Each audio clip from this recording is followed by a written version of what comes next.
का हज तमत्तु, हम लोगों को यही समझना है हज तमत्तु, क्योंकि आम तौर से हिंदुस्तान से जो लोग जाते हैं, क्या करते हैं, हज तमत्तु करते हैं। ठीक है, तो सबसे पहला काम क्या करना है आप लोगों को, सबसे पहले गुस्ल करना है। सबसे पहले क्या करना है, गुस्ल करने के बाद अगर गुस्ल का वक़्त नहीं है, आदमी पाक साफ़ है, तो इस सूरत में क्या कर ले, गुस्ल कर ले। क्या कर ले, गुस्ल कर ले। उसके बाद मर्द हजरात 2 कपड़ा, 2 चादर, एक ऊपर का एक नीचे का, और औरत अपना जो लिबास वो इस्तेमाल करती है वो उसमें से बेहतर कपड़ा, नया कपड़ा बेहतर है। बाकी बात अगर पुराने कपड़े हों, धुले हुए हों, उससे भी कोई दिक्कत नहीं है। ठीक है, तो क्या करेंगे, सबसे पहले गुस्ल करेंगे। गुस्ल करने के बाद एहराम पहनेंगे, खुशबू लगाएंगे। ठीक है, और 2 रकात नमाज पढ़ेंगे, 2 रकात नमाज पढ़ेंगे। नमाज पढ़ने के बाद वो यहाँ से एकदम शॉर्ट अंदाज में रवाना हो जाएंगे। समझ आ रही बात तुम लोगों को। उसके बाद मीक़ात पहुँचने से पहले मीक़ात मैंने तुम लोगों को बताया कि मीक़ात पहुँचने से पहले क्या करेंगे, या कम से कम मीक़ात में तलबिया पढ़ लेंगे। तलबिया देखो, एहराम जो 2 कपड़ों का नाम नहीं है, एहराम तो असल किसका नाम है, तलबिया पढ़ने का ही नाम है। जैसे तलबिया पढ़ लिया आपने, ठीक है, तो वैसे ही आपका उम्रा शुरू हो गया है ना। हज और उम्रा क्या हो गया, शुरू हो गया। समझ आ रही तुम लोग को। जिसकी वो नीयत किया है, अगर वो हज तमत्तु कर रहा है तो उम्रा की नीयत करेगा, और हज क़िरान कर रहा है तो हज उस सूरत में जो है दोनों की नीयत करेगा, हज उम्रा दोनों की। और अगर हज इफ़राद कर रहा है तो सिर्फ किसकी नीयत करेगा, सिर्फ हज की नीयत करेगा। समझ आ रही है, अपनी नीयत। ठीक है, तलबिया पढ़ लिया, पाबंदियाँ उसके ऊपर लग जाएगी। समझ रहे हो ना। खुशबू इस्तेमाल नहीं कर सकता, नाखून नहीं काट सकता, बाल नहीं काट सकता। समझ आ रही, शिकार नहीं कर सकता, शिकारी की तरफ इशारा भी नहीं कर सकता। उसके बाद वो खाने काबा गया, जैसे बैतुल्लाह पर नज़र पड़े जम करके दुआ करें। ठीक है, और जाने के बाद चूँकि हज तमत्तु कर रहा है, मैंने पहले बताया था, क्या करेगा, सबसे पहला काम वो बैतुल्लाह का तवाफ़ करेगा। कहाँ से शुरू करेगा, हजरे अस्वद के पास। तो तलबिया बराबर रास्ते में पढ़ रहा था ना, अब वो क्या करेगा, तलबिया को जैसे हजरे अस्वद की तरफ में इस्तिलाम करेगा, तलबिया को छोड़ देगा, तकबीर कहते रहेगा। ठीक है, और उसके बाद वो 7 चक्कर तवाफ़ करेगा। क्या करेगा, तवाफ़ करेगा। पहले 3 में क्या करेगा बच्चों, बोलो, रमल करेगा। क्या करेगा, रमल करेगा, और इस्तिवा करेगा। इस्तिवा यानी अपनी चादर को दाहिने बगल से निकाल करके बाएं कंधे में डाल देना है, दाहिना कंधा को खुला रखना है। समझ आ रही, नहीं समझ आ रही। तवाफ़ मुकम्मल हो गया। तवाफ़ करने के बाद वो कहाँ आएगा, मकाम इब्राहिम के पास आएगा। मकाम इब्राहिम के पास आकर के 2 रकात नमाज पढ़ेगा। और अगर जगह वहाँ नहीं मिले तो इस सूरत में कहीं भी खाने काबा में वो कहीं भी वो नमाज मस्जिद हरम में पढ़ सकता है। ठीक है, नमाज पढ़ने के बाद फिर कहाँ जाएगा, जमजम के पास जाएगा, पानी पिएगा, जम कर पिएगा वहाँ भी, और खड़े होकर पिएगा। ठीक है, और वहाँ भी जम करके दुआ करेगा। फिर वहाँ से कहाँ चला जाएगा, सफ़ा पहाड़ी पर चला जाएगा, और वहाँ से बैतुल्लाह के जानिब हाथ उठा करके अल्लाह से दुआ करेगा, तकबीर कहेगा, तहलील कहेगा। ठीक है, वहाँ से कहाँ जाएगा, मरवा पहाड़ी पर। बीच में क्या है, मीलैन खज़रैन है। इसके बारे में मैं तुम लोगों को तफसील से बताया था। मीलैन खज़रैन क्या है, वो एक वादी है जो पहले में वो उस ज़माने में क्या था, वो जगह ढलान थी। तो हज़रत हाजरा दौड़ती थी, वहाँ जब आती थी तो हज़रत इस्माइल छुप जाते थे, इसलिए वहाँ वो तेज़ थी। अल्लाह को यह इतनी पसंद आई कि क़यामत तक आने वाले मुसलमानों के लिए इसको जारी कर दिया।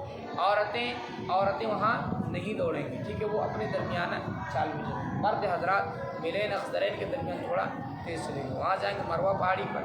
मरवा पहाड़ी पर सेम इसी तरह से क्या करना है, दुआ करनी है। ठीक है, समझ आ रही, तकबीर पढ़ कहनी है। एक चक्कर हो गया, इस तरह से वो क्या कर ले, 7 चक्कर को पूरे कर ले। फिर वहाँ से आए, हलक करवा ले। क्या करवा ले, हलक करवा ले, या तो कसर करवा ले, बाल को छोटा छोटा करवा ले, उसका उम्रा मुकम्मल हो गया। उम्रा अब जितना चाहे वो कर सकता है, जब तक वहाँ मुकीम रहे। अभी हज के दिन नहीं आए, चूँकि अमूमन जो है हिंदुस्तान से जो लोगों को ले जाया जाता है वो हज के दिनों से पहले ही ले जाया जाता है, 8 दिन पहले, 10 दिन पहले। ठीक है, तो जब तक वहाँ रहे, बैतुल्लाह का जब जब मौका मिले उसको तवाफ़ करता रहे, उम्रा करता रहे, जितना चाहे वो उम्रा कर सकता है। अपनी जानिब से करे, दोस्तों की जानिब से, किसी की जानिब से भी उम्रा कर सकता है। समझ आ गए। उसके बाद जब हज के दिन आएंगे तो 7वीं ज़िलहिज्जा को जो लोग होते हैं वहाँ, जो जानकार होते हैं, वो लोगों को समझाएंगे, क्या समझाएंगे? हज के तरीक़े को बताएंगे। ठीक है जी। 8वीं ज़िलहिज्जा जैसे आएगा वहीं मस्जिद हरम से एहराम बांधेंगे, इसके लिए, हज के लिए। और फजर नमाज़ पढ़ने के बाद, सूरज निकलने के बाद तकरीबन 7-8 बजे यहाँ से रवाना हो जाएंगे। कहाँ जाएंगे? मीना जाएंगे। कहाँ जाएंगे? मीना जाएंगे। मीना में 5 नमाज़ें पढ़ेंगे। 8 ज़िलहिज्जा को कितनी नमाज़ें पढ़ेंगे? 5 नमाज़ पढ़ेंगे। कौन कौन? ज़ुहर, असर, मगरिब, इशा, फजर। 5 नमाज़ पढ़ लिए। सुबह हुई, सूरज निकलने के बाद फिर यहाँ से रवाना हो जाएंगे और ज़वाल से पहले पहले अरफात में पहुँचेंगे। ठीक है जी। कहाँ पहुँचेंगे? अरफात में। और फिर वहाँ क्या होगा? इमाम साहब जो है खुतबा देंगे, है ना। उसके बाद एक अज़ान कही जाएगी और ज़ुहर और असर दोनों को एक ही वक्त में पढ़ना है। 2 इक़ामत कहेंगे। वो मौलवी साहब का काम है, हम लोगों का वो काम तो है नहीं, जो वहाँ के मौलवी साहब हैं। ठीक है। एक अज़ान देंगे और 2 इक़ामत कहेंगे। फिर असर और ज़ुहर को एक वक्त में, ज़ुहर के वक्त में पढ़ लिया जाएगा। और अगर कोई अपने अपने ठिकाना में पढ़ रहा है तो फिर ज़ुहर की नमाज़ ज़ुहर के वक्त में, असर की नमाज़ असर के वक्त में। फिर वहाँ से अरफात के मैदान में नमाज़ पढ़ने के बाद चला जाना है। फिर वक़ूफ़ अरफा करना है, अल्लाह के सामने हाथ उठा करके रोना है, गिर गिराना है। समझ आ गई। सूरज छिपने के बाद फिर वहाँ से निकल जाना है। वहाँ से कहाँ जाना है? अरफात के मैदान से निकल जाना है। और निकलने के बाद वहाँ अज़ान होगी, मगरिब की नमाज़ वहाँ नहीं पढ़नी, रास्ते में भी नहीं पढ़नी, बल्कि कहाँ पढ़नी है? मुज़दलिफ़ा में जाकर। कहाँ पढ़नी है? मुज़दलिफ़ा में। समझ आ रही है। इशा के वक्त में मगरिब की नमाज़ पढ़ेंगे और इशा की नमाज़ दोनों एक साथ वहाँ जमा करेंगे। समझ आ गई। उसके बाद 10वीं ज़िलहिज्जा को फजर की नमाज़ कहाँ पढ़ेंगे हम लोग? मुज़दलिफ़ा में, अव्वले वक्त में। फिर वहाँ क्या करेंगे? नमाज़ पढ़ने के बाद वक़ूफ़े मुज़दलिफ़ा करेंगे। समझ आ गई ना? वक़ूफ़े मुज़दलिफ़ा करेंगे। कहाँ करेंगे? तो मुज़दलिफ़ा में कहीं भी कर सकते हैं। ठीक है। सिर्फ एक जगह में नहीं करना है। वो कौन सी जगह है?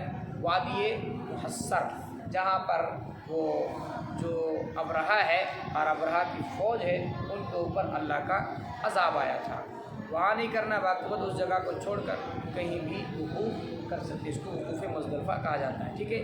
और वहाँ मुज़दलिफ़ा में जो है वो 10वीं ज़िलहिज्जा को सूरज निकलने से पहले पहले निकल जाना मुस्तहब।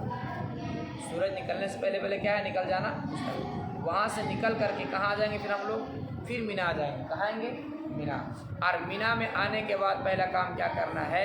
जमरे उक़बा की रमी करनी है। जैसे ही ये जमरे उक़बा की रमी करेंगे, एक पत्थर मारेंगे, तलबिया जो हम पढ़ते हुए आ रहे थे तलबिया को छोड़ देंगे। तकबीर जो है अल्लाहु अकबर, उसको क्या करेंगे? पढ़ते रहेंगे। 7 कंकर मारना है। कितना मारना है बच्चों? 7 कंकर मारना है। ठीक है। इसको बड़े शैतान को। और उसके बाद कौन सा काम करना है?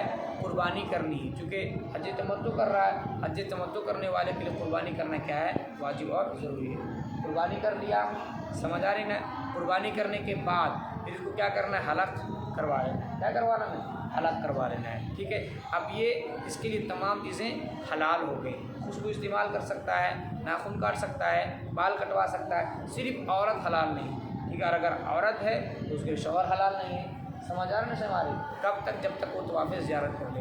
अब वो उसी दिन चाहे आ जाए मक्का मुकर्रमा और आ करके तवाफ़ ज़ियारत कर ले। तवाफ़ ज़ियारत क्या है? फ़र्ज़ है। अगर वो उस दिन नहीं कर सकता, दूसरा दिन है तो तीसरा दिन, यानी कुर्बानी को जो 3 दिन है, इन 3 दिनों में से किसी दिन फिर आ करके वो क्या कर ले? तवाफ़ ज़ियारत कर ले। समझ आ गई? नहीं समझ आ गई? उसके बाद क्या करना है? फिर दूसरे दिन में तीनों जमरा की रमी करनी, तीनों शक्ल। शुरू कहाँ से करना है? जमरे उला से, जो मस्जिद खैफ के करीब है। ठीक है। जमरे उला 7 कंकरी मारना है। वहाँ खड़ा होकर के दुआ भी करनी है। तकबीर पढ़ते रहना। ठीक है। उसके बाद फिर जमरे उस्ता के पास आना है, वहाँ भी 7 कंकरी मारनी है। इसके बाद कहाँ आना है? जमरे उक़बा के पास। हाँ, जमरे उक़बा के पास जब आएगा तो पत्थर मार करके यहाँ ठहरेगा नहीं, यहाँ से क्या कर जाएगा? कुछ कर जाएगा। एक बात। दूसरी बात यह है پہلا دن جو جمرہ عقبہ کی رمی کرنی وہ زوال سے پہلے پہلے کرنی، ٹھیک ہے نا جی، زوال سے پہلے پہلے۔ دوسرے دن جو وہ رمی کرے گا وہ زوال کے بعد، تیسرے دن بھی ایسا ہی، سمجھ آ گیا۔